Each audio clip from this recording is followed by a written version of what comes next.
इनसे जुड़ी MSME, startups, research and development institutes को भी बढ़ावा मिलेगा और इनसे जुड़े लाखों परिवारों को तरह तरह के स्पिन ऑफ बेनिफिट्स भी निश्चित रूप से प्राप्त होंगे। इन सभी नागरिकों के लिए हमने आत्मनिर्भरता का प्रण लिया है। इसी संदर्भ में मुझे ये बताते हुए बेहद खुशी हो रही है कि हमने पहली बार 101 आइटम्स की एक ऐसी सूची निकाली है जो अब हम किसी भी सूरत में इंपोर्ट नहीं करेंगे। एक बहुत बड़ा संकल्प हम लोगों ने लिया है, यह नेगेटिव लिस्ट इंपोर्ट की तैयार करके, और इस सूची को हम नेगेटिव लिस्ट कहते हैं, जिसमें सिर्फ स्मॉल आइटम्स ही नहीं बल्कि हाई और क्रिटिकल टेक्नोलॉजी वाले वेपन सिस्टम भी शामिल हैं, जैसे artillery guns, assault rifles, light combat aircraft etcetera. आने वाले समय में इस सूची में हम और भी आइटम्स डालेंगे जिससे हम करोड़ों के इंपोर्ट्स को बचा सकें। साथियों, आज मुझे हमारे डिफेंस पीएसयूज और ऑर्डिनेंस फैक्ट्री बोर्ड के इस दिशा में एक बड़ा कदम बढ़ाते देखकर एक खुशी भी हो रही है और साथ ही साथ मुझे गौरव की भी अनुभूति हो रही है। ये इंडस्ट्रीज हमारी फोर्सेस के पीछे की एक बहुत बड़ी फोर्स है। हमारी सेनाएं जो सीमा पर निर्भयता के साथ देश की सुरक्षा में लगी हुई हैं, उनके पीछे उनकी अहम भूमिका है। यही नहीं, जिस समय हमारा देश कोविड-19 के संकट से गुजर रहा है, उसमें भी इन इंडस्ट्रीज के विभिन्न प्रकार के कॉन्ट्रीब्यूशंस को किसी भी सूरत में भुलाया नहीं जा सकता है। साथियों, आत्मनिर्भर या सेल्फ रिलायंस का मतलब कभी भी स्वयं को दुनिया से अलग करना नहीं होता है। मुझे पूर्व प्रधानमंत्री श्री अटल बिहारी वाजपेयी का एक कथन याद आता है। उन्होंने स्वदेशी के संदर्भ में कहा था कि नाव चलाने के लिए जल आवश्यक है, पर इसका मतलब यह नहीं है कि जल इतना हो जाए कि हमारी नाव ही डूब जाए।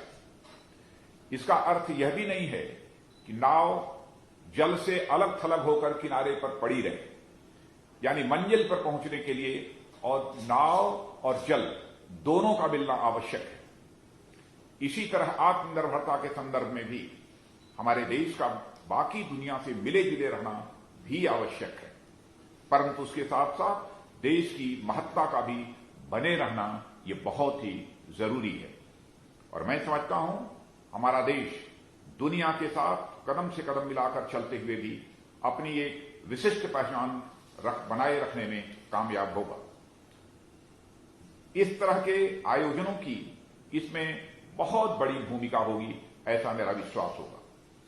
इसी दिशा में बढ़ने के लिए हम आत्मनिर्भर सप्ताह मना रहे हैं, जिसपे हम कुछ ऐसे कदम उठाएंगे जो हमें इस दिशा में बढ़ने के लिए हम आत्मनिर्भरता सप्ताह मना रहे हैं, जिससे हम कुछ ऐसे कदम उठाएंगे जो हम इंडिजिनाइजेशन, डिफेंस इंफ्रास्ट्रक्चर में इन्वेस्टमेंट तथा डिफेंस मैन्युफैक्चरिंग कैपेबिलिटी में एक्सपेंशन की ओर ले जाएगा। आज का यह इवेंट फैसिलिटीज के मॉडर्नाइजेशन, अपग्रेडेशन और एक नए इंफ्रास्ट्रक्चर के क्रिएशन पर फोकस्ड है, जो हमारी इंडिजिनस कैपेसिटी और कैपेबिलिटी बिल्डिंग को भी बढ़ावा देगा।